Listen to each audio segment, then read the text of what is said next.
door between our classrooms, and he went through there and shot my teacher and told my teacher goodnight and shot her in the head.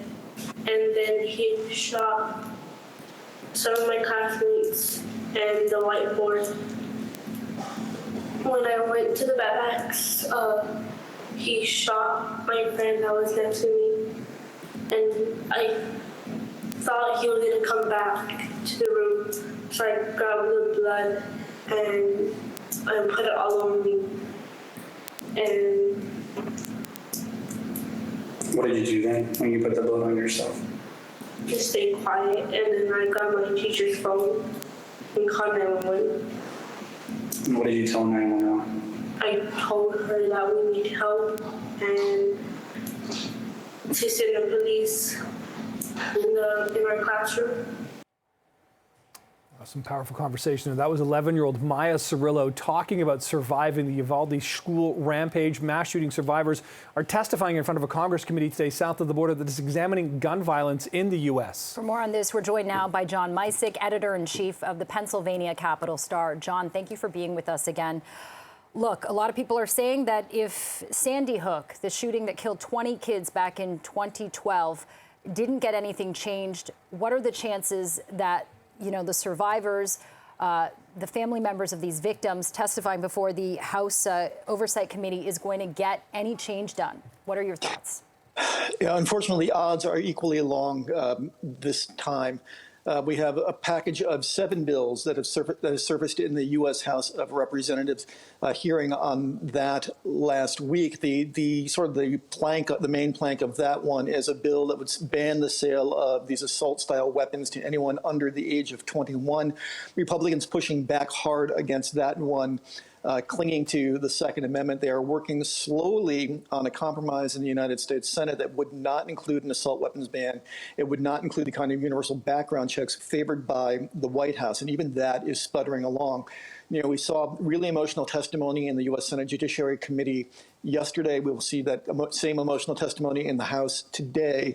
But unfortunately, the prospects of action feel kind of slender right now. It's shocking, isn't it, John? I mean, 10, 11-year-olds shouldn't have to be talking to their elected officials about smearing blood on themselves to avoid being the victims of a massacre. And even the American population, we understand from polls that, 90% of Americans are in favor of more gun control, stricter gun control, background checks, that sort of thing. But the Republican Party just seems so married to either the NRA or the Second Amendment that it's not even there's no shift apparently coming in. It just seems so counterintuitive from this side of the border and probably from where you're sitting as well.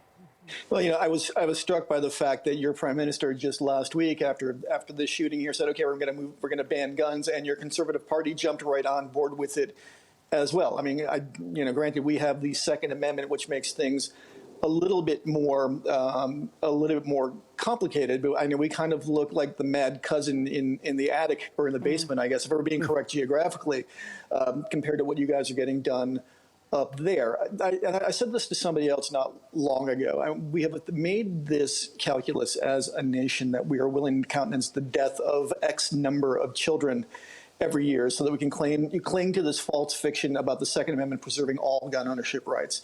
In fact, in U.S. law, no constitutional right is unlimited, but for whatever reason, power, fear of a primary from their right, Republicans have put down their marker on this one. Mm-hmm. And John, before we let you go, we know that actor Matthew McConaughey, he is also from Uvalde, Texas. He actually visited the town a day after the shooting and spoke to some of the victims' families. He's also, considered a run for Texas governor. What do you think his actions as being such a public figure will have on any of this, especially if he does get in politics? Sure. I mean, I can't speak to his odds of a Democrat being elected in Texas, but I mean, certainly the visuals yesterday with McConaughey and his wife holding up the pair of green Converse sneakers worn by a young lady who was slain in Uvalde. And in fact, that was how they identified her body, I think really drove home the tragic stakes of this. And we've had talk on our side of the border that maybe we need to show more images of what people look like after they're shot up by an AR-15. These are military-style weapons. They do tremendous damage to the human body, and we saw this with this young lady's pair of sneakers. That's going to be an image I think that some Americans are going to have a hard time getting out of their heads. Yeah, no doubt about that. Okay, John, we really appreciate the time this afternoon. John Micek, the editor-in-chief of the Pennsylvania Capital Star. Thanks, John. Thank you. Thank you.